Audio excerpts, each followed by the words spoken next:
In 1600, the Atlantic coast of North America, the present-day United States, was home to well over 100 Indian nations. Nations nourished by fertile farmlands and bountiful hunting and fishing. Well-maintained gardens produced corn, squash, and a variety of other fruits and vegetables. Summer fishing camps stretched along the barrier islands. Sounds and estuaries swarmed with fish, harvested by traps and nets. Land, people, and teachings had melded into a rich, sophisticated way of life.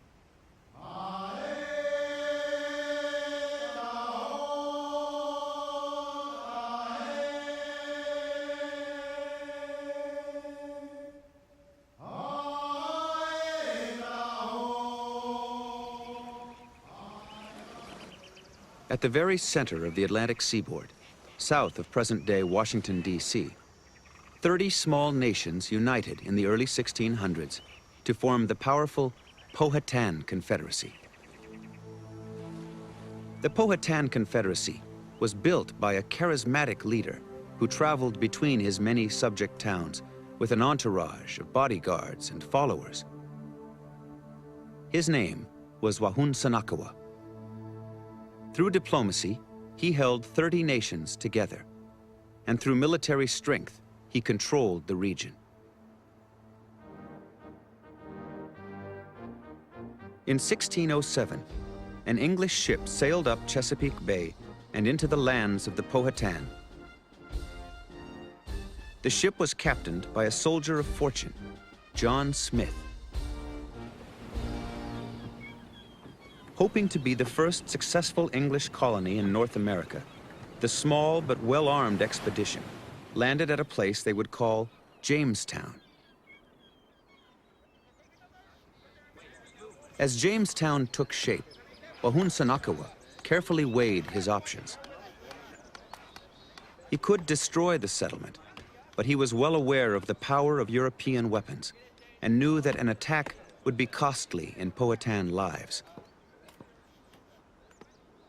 Wahunsanakawa also saw the advantage of trade for European weapons and tools. He chose to watch and wait, monitoring the progress of the settlement through the eyes of his most trusted ally, his brother, Opishkankano, chief of the most powerful Powhatan nation, the Pamunkey.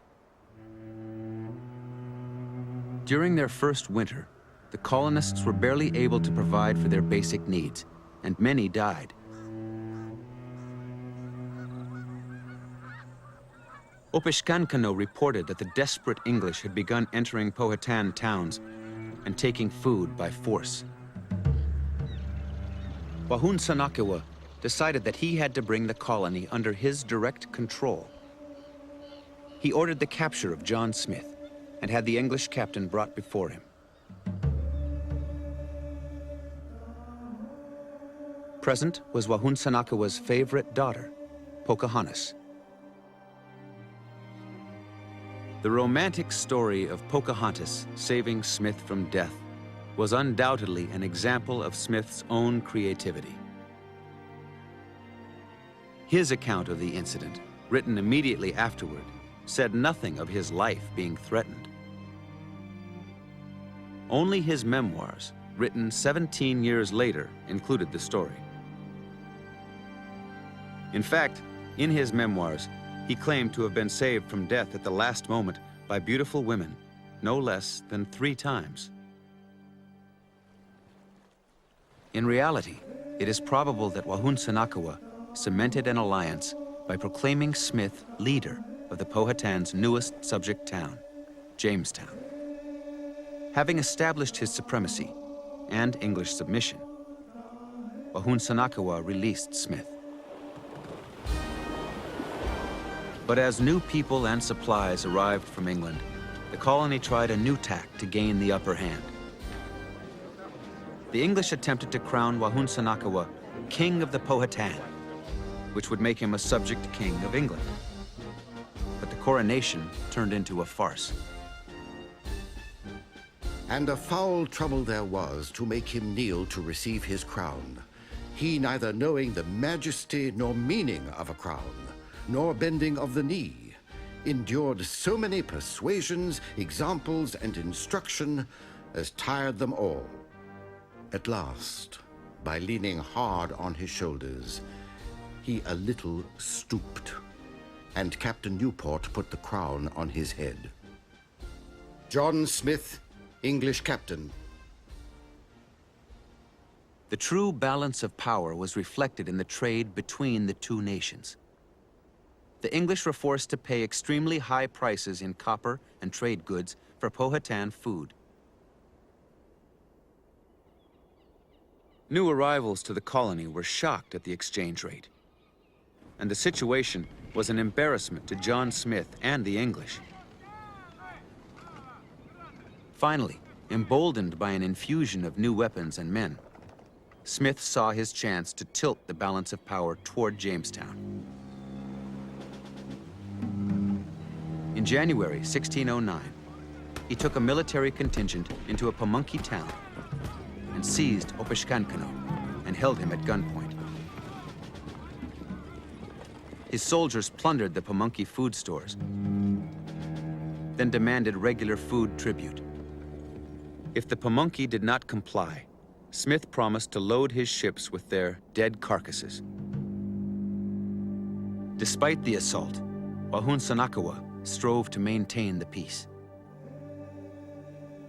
Why will you take by force what you may have quietly by love? Why will you destroy us who supply you with food? What can you get by war?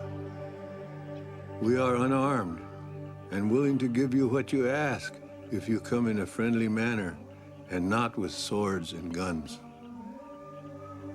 Wahunsanakawa, Powhatan. But the English allowed for no diplomatic solution.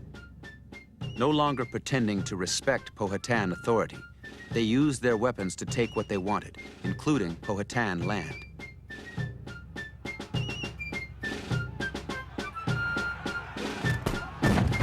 The survival of the Powhatan people at stake, Wahunsanakawa finally turned to war in August of 1609. It would continue unabated for 4 years.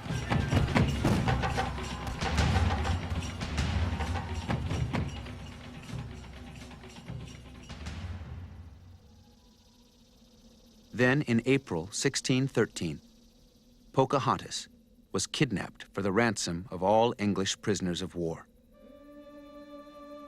The English captives were released, but Pocahontas remained a hostage. While held, she was indoctrinated daily in English customs and Anglican religion. Then the prisoner declared she had fallen in love with one of her captors, John Rolfe. The weary Wahunsanakawa agreed to a truce, hoping to see his daughter again. I am not so simple as to not know that it is much better to eat good meat, sleep comfortably, laugh and be merry with the English, than to run away from them and lie cold in the woods, and to be so hunted that I can neither eat nor sleep. Wahunsanakawa, Powhatan.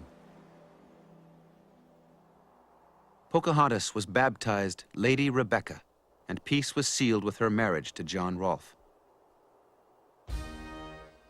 2 years later, with their infant son, they sailed to England.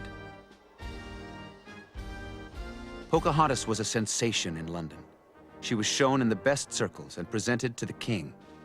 But the woman billed as the right-thinking savage would not see her home again. She became ill, and in March of 1617, as she prepared to sail for Jamestown, Pocahontas died. She was 22 years old. With his lands shrinking, the death of his daughter finally broke Wahunsanakawa's heart. He relinquished power and died the following year. For Wahun Sanakawa's brother, Opishkankano, the struggle continued, and he faced a grave situation. The American practice of smoking tobacco was taking hold in England. Demand for Virginia tobacco gave Jamestown a cash crop and the need for more Powhatan land for cultivation.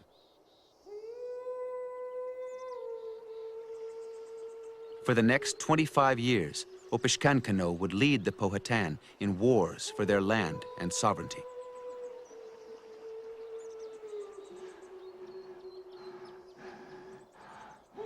But by 1645, the struggle was becoming hopeless. The aged Opishkankano was carried into battle on a litter. He could not walk without help. He could not see without his servants holding his eyelids open. The last Powhatan War ended with the capture of the 90-year-old leader.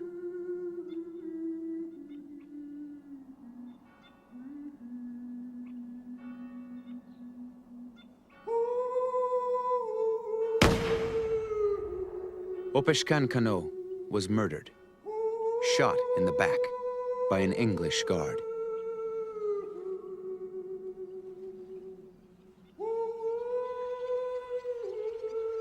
The powerful Powhatan Empire had proved unable to stem the tide of colonial expansion.